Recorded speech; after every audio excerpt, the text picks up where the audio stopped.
इस मैप को देखें। दुनिया का मानचित्र हम जब भी देखते हैं तब हमें हमारी यह दुनिया 7 अलग अलग कॉन्टिनेंट यानी 7 खंड दिखाई देते हैं। Asia, Africa, Europe, north America, south America, Australia और अंटार्कटिका, है ना। लेकिन आज से कुछ करोड़ साल पहले ये 7 महाद्वीप एक ही द्वीप का हिस्सा थे, यानी ये 7 महाद्वीप आपस में चिपके हुए थे। और जानकर बड़ा आश्चर्य होगा आपको कि हमारा भारत जो आज एशिया महाद्वीप से जुड़ा हुआ है वो पहले एशिया का हिस्सा नहीं था। जब भारत एशिया का हिस्सा बना तब हिमालय पैदा हुआ था और हिमालय की ऊंचाई हर साल बढ़ती ही जा रही है। इन सब के पीछे एक ही कारण है। तो आज की इस वीडियो में हम यही जानेंगे कि भारत कैसे एशिया महाद्वीप का हिस्सा बना था।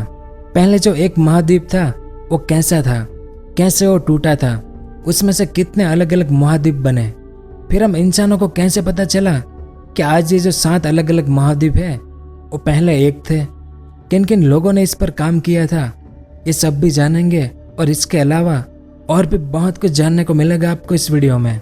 बहुत ही मज़ेदार इतिहास है इसका, तो वीडियो के अंत तक हमारे साथ बने रहिए। आज से 500 साल पहले लोगों को यह नहीं पता था कि हमारी दुनिया कितनी बड़ी है। जैसे इस वर्ल्ड मैप को देखें, 14वीं सदी तक दुनिया के 2 बड़े हिस्सों के बीच कोई संपर्क ही नहीं था। हमारा एशिया, यूरोप और अफ्रीका के बीच आपसी संपर्क था। एशिया और यूरोप की धरती भौगोलिक रूप से एक दूसरे से जुड़ी है और अफ्रीका और यूरोप की धरती के बीच बस 14 किलोमीटर का ही अंतर है। एशियाई देश भारत का अफ्रीका से जलमार्ग से व्यापार 14वीं सदी से पहले भी चल रहा था, क्योंकि भारत में बहुत कुछ पाया जाता था उन दिनों भी, बहुत से मरी मसाले, अनाज जैसी सभी जरूरी चीजें। इस कारण भारत और अफ्रीका के बीच सदियों से व्यापार हो रहा था।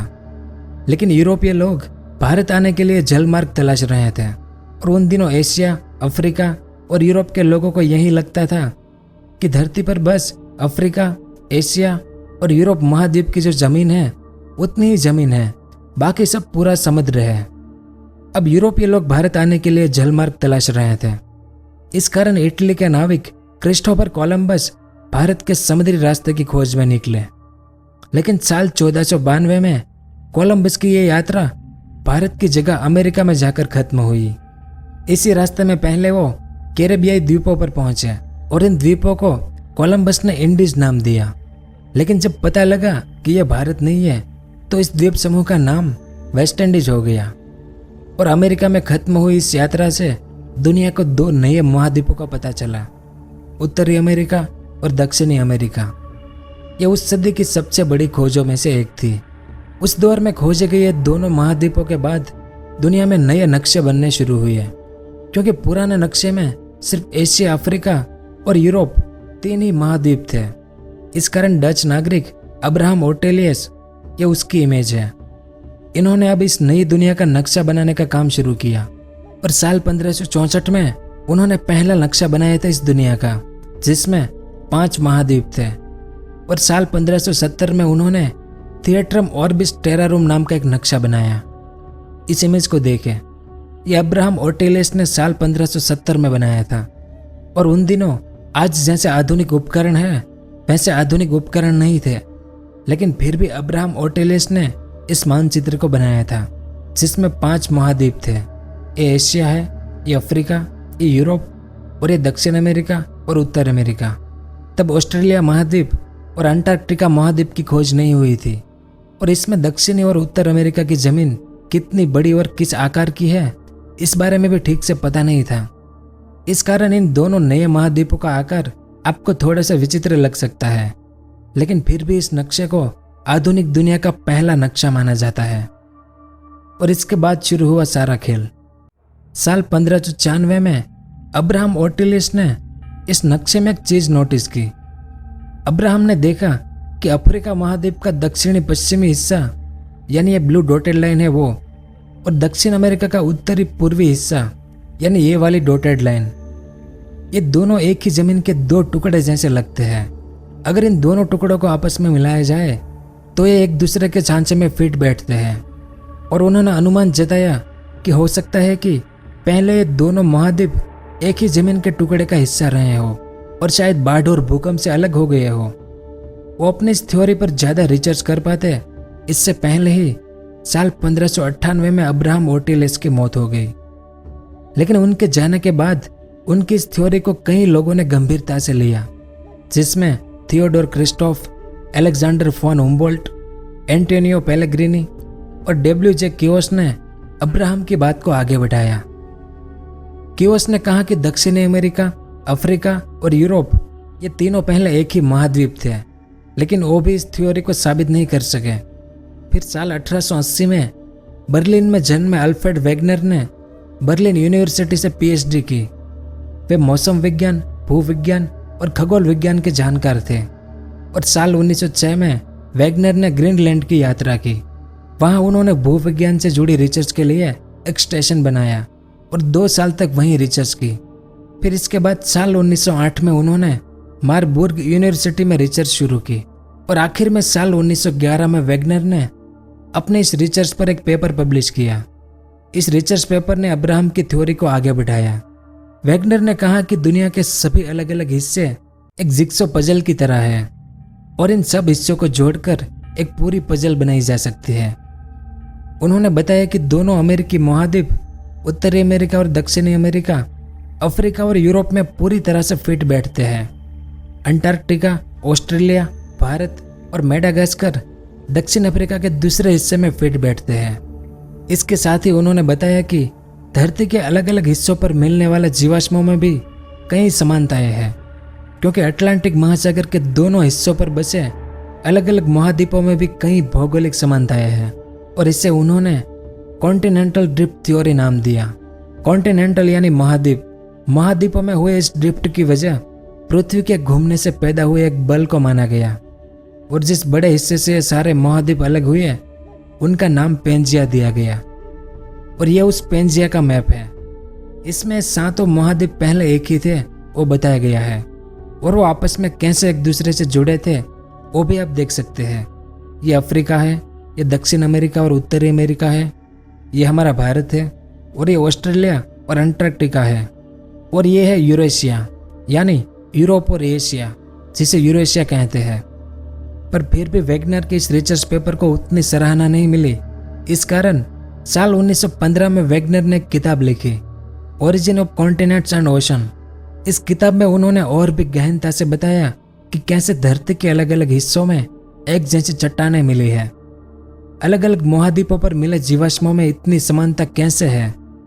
इस किताब से अब्राहम ओर्टिलिस की थ्योरी तो साबित हुई, लेकिन इसके वैज्ञानिक कारण पुख्ता नहीं हो सके और इसके वैज्ञानिक कारण सामने आए साल 1950 के दशक में, जब विज्ञान ने मैग्नेटिक सर्वे नाम की एक नई तकनीक विकसित की। तब इस तकनीक से धरती के अंदर की चीजों का पता लगाया जाता है और इस तकनीक के इस्तेमाल से जो थ्योरी निकल कर आई उसका नाम है प्लेट टेक्टोनिक्स।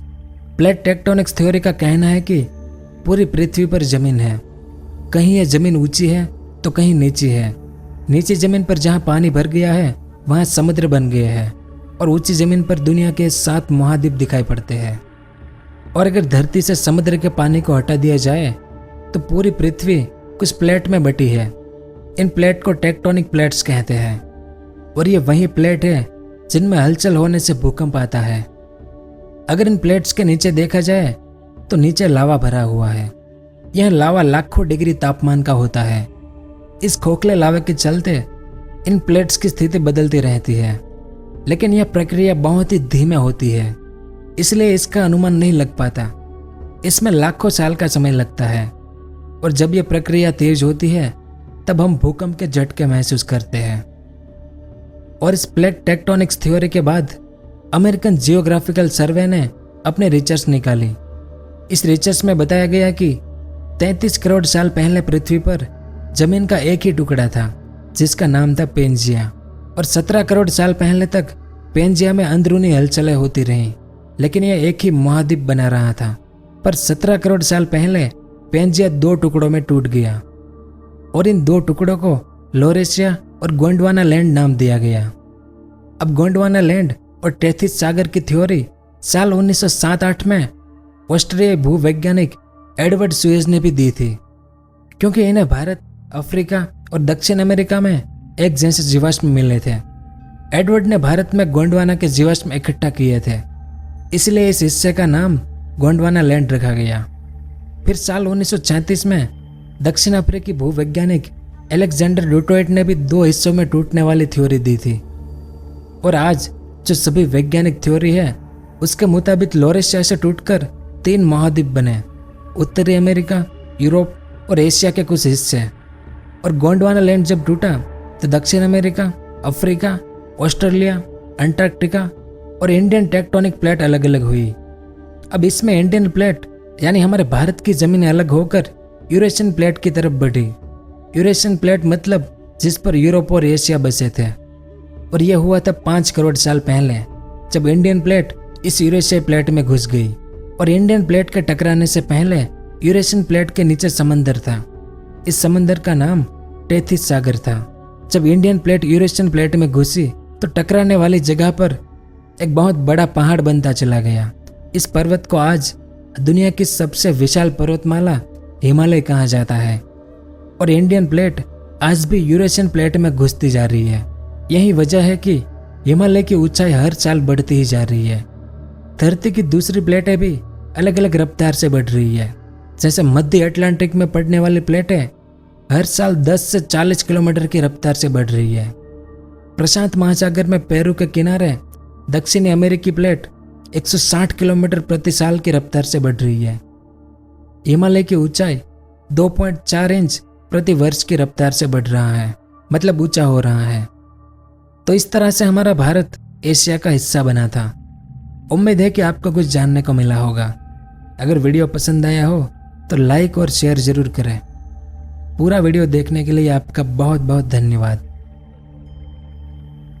अगर आपको इस तरह के इन्फॉर्मेटिव वीडियो देखना पसंद है तो हमारे इस चैनल को सब्सक्राइब करें और हमारी नई वीडियो सबसे पहले देखने के लिए इस बेल आइकन को भी जरूर दबाएं।